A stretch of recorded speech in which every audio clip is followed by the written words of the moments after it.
This is the big realization that's going to change our complete understanding of how water molecules actually work in reality.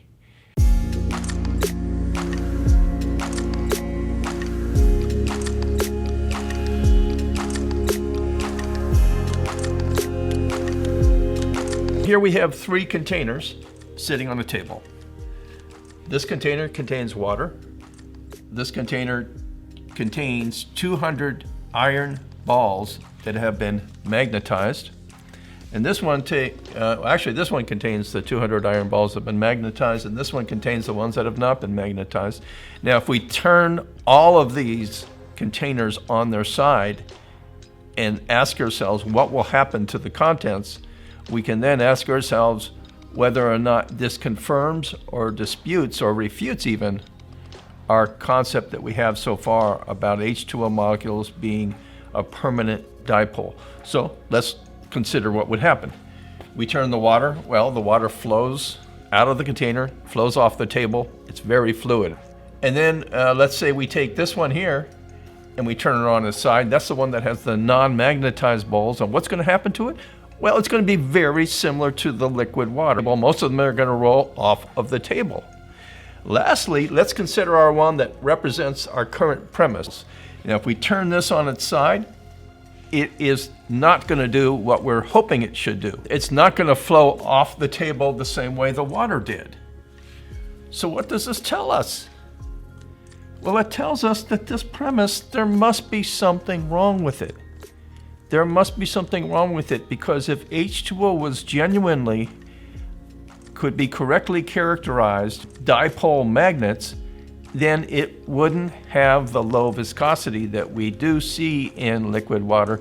And it's important to understand that there's more to this observation than just that, because H2O's low viscosity is very consistent throughout the whole temperature range of liquid H2O.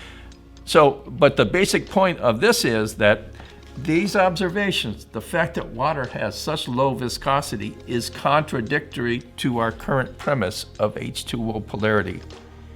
It's telling us that our premise is wrong. There's something not quite right about it. Here's another way of looking at the polarity of the H2O molecule. We already have determined that the H2O molecule, that there's some kind of a electrical gradient coming off of these 2 hydrogen atoms. And these electrical gradients produce a lopsidedness in the electromagnetic signature of the H2O molecule, and that lopsidedness is what causes the polarity. But here's the thing.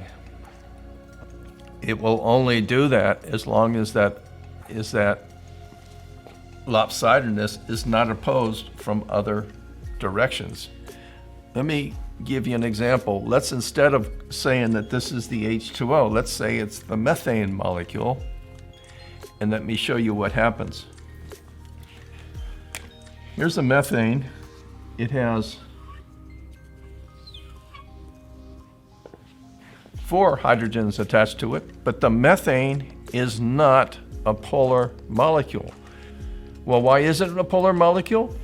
Because even though these do bring electrical gradients with them,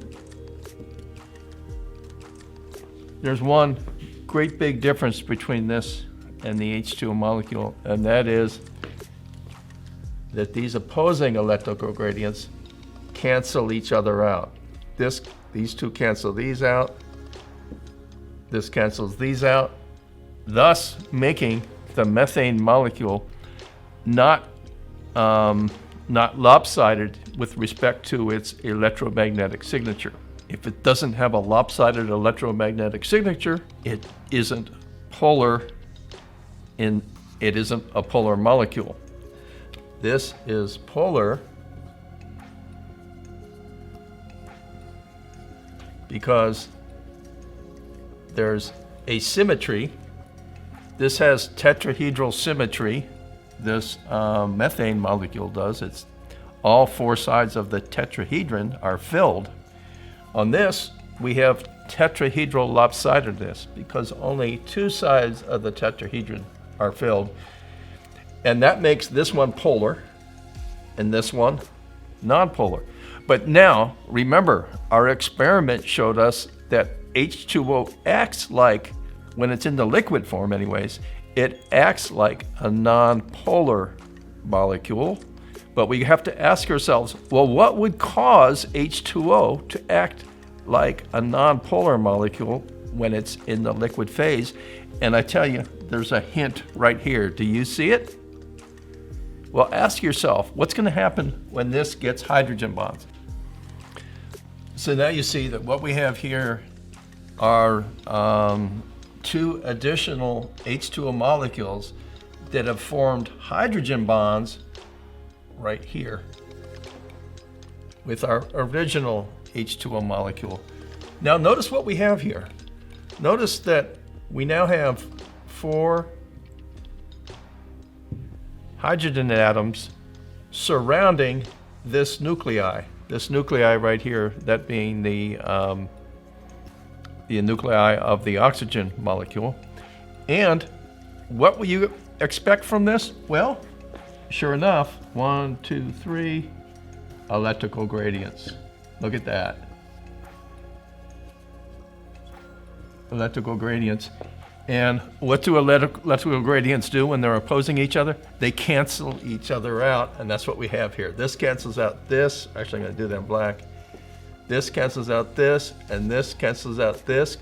Thus, this is, at this instant anyways, with those hydrogen bonds, no longer a polar molecule. The polarity has been turned off. So this describes the mechanism of the variability of the H2O molecule. It is not a permanent dipole. It's not a permanent dipole magnet. It's a temporary dipole magnet to the degree it is not hydrogen bonded. So that means that when H2O molecules are bonded with hydrogen atoms, the force of that bond is neutralized, is turned off. And that force, of course, will return as soon as that bond is broken. Kind of creates a weird relationship there, doesn't it? That means that there's this relationship going on right here that is actually what we refer to as an elastic relationship. It's elastic because the force actually becomes greater when the bond is broken. And which is actually kind of counterintuitive in our own minds as to what a bond is. We think of a bond as being something that gets stronger as it gets closer in conformance with Coulomb's law. This is not a contradiction to Coulomb's law. This is just saying that the force is simply turned off when these two things come together. When these molecules achieve tetrahedral symmetry relative to that nuclei, the polarity is turned off. That's the solution. That's the reason why our experiment showed that the H2O molecule is not polar. It is not something that has, in which the molecules are stuck together, because they're not stuck together when they're hydrogen bonded. They are essentially no longer polar molecules anymore. This is the big realization that's going to change our complete understanding of how water molecules actually work in reality. This is the reason why we failed to understand, and this is the reason why we failed so badly to understand what was going on with H2O and why we have these so-called anomalies. Well, the reason we have these anomalies isn't because H2O is anomalous. The reason we have these anomalies is because our theory was wrong. We did not have a good model of H2O polarity. We had a mistaken model of H2O polarity. We had a model that was based on an oversimplified understanding of what polarity actually is. Now we can understand what polarity actually is.